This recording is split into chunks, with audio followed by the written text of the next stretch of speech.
24 के चक्रव्यूह में राजभर किसके साथ? बीजेपी से रिश्ता हुआ मजबूत तो सपा के लिए बनेंगे चुनौती। पूर्वांचल की 16 लोकसभा सीटों पर प्रभाव समझिए। सपा प्रमुख ओम प्रकाश राजभर ने बेटे की शादी के बहाने ये संदेश दे दिया है कि वे 2024 चुनाव में किंग मेकर बनकर उभरेंगे। सभी राजनीतिक पार्टियां उनसे हाथ मिलाने को तैयार हैं। इसकी झलक भी दिख गई है। कारण भी साफ है, क्योंकि पूर्वांचल की 16 सीटों पर राजभर वोटर्स का प्रभाव माना जाता है। अगर ओपी राजभर बीजेपी का हाथ थामते हैं तो 2024 लोकसभा चुनाव में विपक्ष के सबसे बड़े दल सपा के लिए मुश्किल हो सकती है। सबसे पहले ये समझते हैं कि राजभर अचानक सुर्खियों में क्यों है। वाराणसी में ओपी राजभर के बेटे अरुण राजभर की रिसेप्शन पार्टी में दिग्गज नेता पहुंचे, जिससे सियासी पारा बढ़ गया है।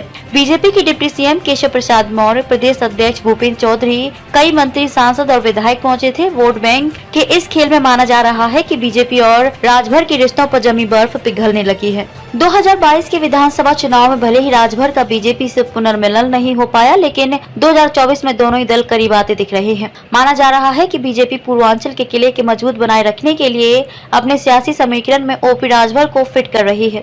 ओपी राजभर बीजेपी के साथ आते हैं तो अखिलेश के लिए पूर्वांचल में अपने सियासी वजूद को बचाए रखना मुश्किल होगा।